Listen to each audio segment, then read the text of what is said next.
Hello, my name is Mrs. Bartholomew Tetley Jones, and I am here to present to you a fantastic experience, the reading and performance of Lewis Carroll's Alice in Wonderland, brought to you by Riverside Unified School District's Visual and Performing Arts Department. Enjoy.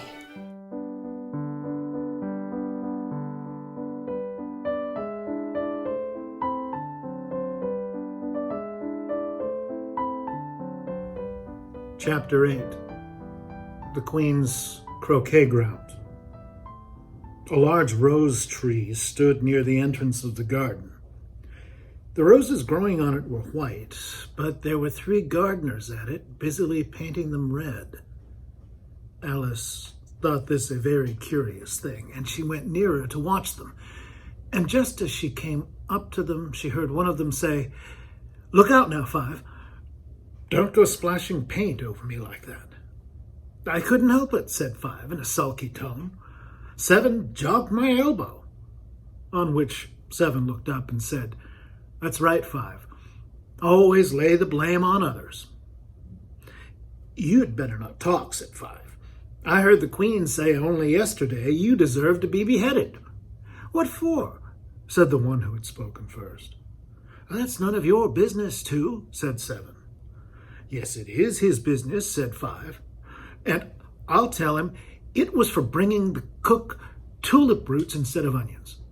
Seven flung down his brush and had just begun, "Well, of all the unjust things," when his eye chanced to fall upon Alice as she stood watching them, and he checked himself suddenly. The others looked round also, and all of them bowed low. "Would you tell me, please," said Alice, a little timidly, "why you were painting those roses?" Five and Seven said nothing, but looked at Two. Two began in a low voice, "Why, the fact is, you see, miss, this here ought to have been a red rose tree, and we put a white one in by mistake, and if the Queen was to find out, we would all have our heads cut off, you know. So, you see, miss, we're doing our best afore she comes to—" At this moment, Five, who had been anxiously looking across the garden, called out, "The Queen! The Queen!" And the other gardeners instantly threw themselves flat upon their faces. There was a sound of many footsteps, and Alice looked round, eager to see the Queen. First came 10 soldiers carrying clubs. These were all shaped like the 3 gardeners, oblong and flat, with their hands and feet at the corners. Next, the 10 courtiers. These were ornamented all over with diamonds, and walked 2 and 2 as the soldiers did. After these came the royal children. There were 10 of them, and the little dears came jumping merrily along hand in couples. They were all ornamented with hearts. Next came the guests, mostly kings and queens, and among them Alice recognized the White Rabbit.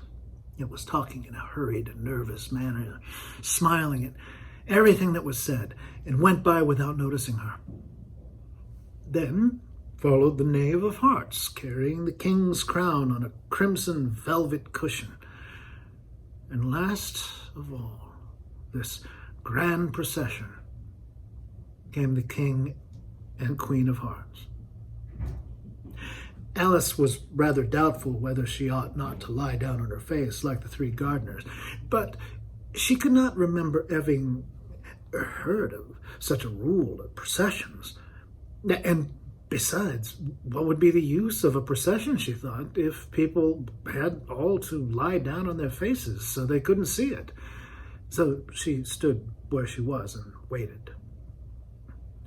When the procession came opposite to Alice, they all stopped and looked at her, and the Queen said severely, "Who is this?" She said it to the Knave of Hearts, who only bowed and smiled in reply. "Idiot," said the Queen, tossing her head impatiently, and turned to Alice. She went on. "What's your name, child?" "My name is Alice, so please your majesty," said Alice very politely. But she added to herself, "Why, they're only a pack of cards, after all. I needn't be afraid of them." "And who are these?" said the queen, pointing to the 3 gardeners who were laying round the rose tree. For you see, they were laying on their faces, and the pattern on their backs was the same as the rest of the pack. She could not tell whether they were gardeners or soldiers or courtiers or 3 of her own children.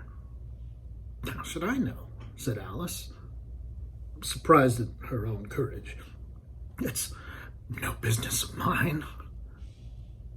Queen turned crimson with fury, and after glaring at her for a moment like a wild beast, began screaming, "Off with her head!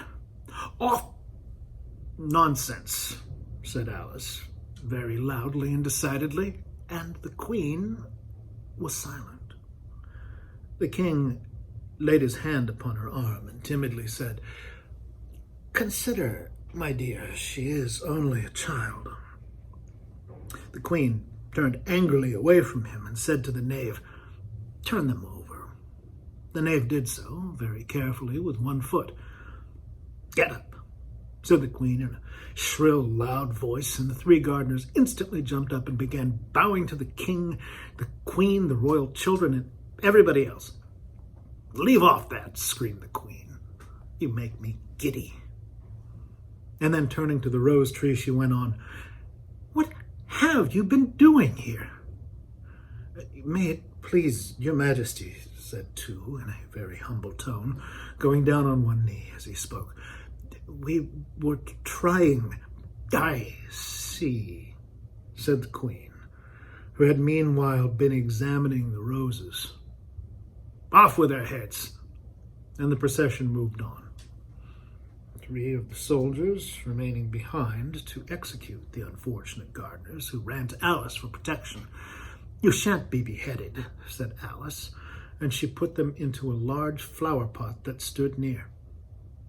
The 3 soldiers wandered about for a minute or 2 looking for them, and then quietly marched off after the others. "Are their heads off?" shouted the queen. "Their heads are gone, if it please your majesty," the soldiers shouted in reply. "That's right," shouted the queen. "Can you play croquet?"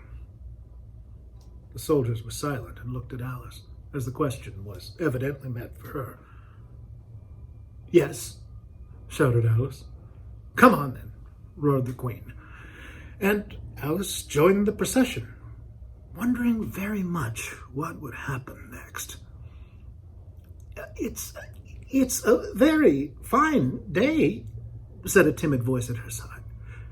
She was walking by the white rabbit, who was peeping anxiously into her face. "Very," said Alice. "Where's the Duchess?" "Hush, hush," said the rabbit in a low, hurried tone. He looked anxiously over his shoulder as he spoke, then raised himself up on tiptoe, put his mouth close to her ear, and whispered, "She's under sentence of execution."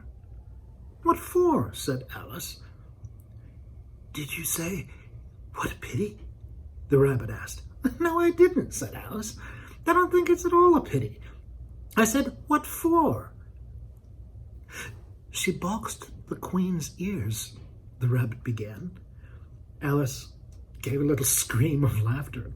"No, hush," the rabbit whispered in a frightened tone. "The queen will hear you. And you see, she came rather late, and the queen said—" "Get to your places," shouted the queen in a voice of thunder, and people began running about in all directions, tumbling up against each other. However, they got settled down in a minute or 2, and the game began.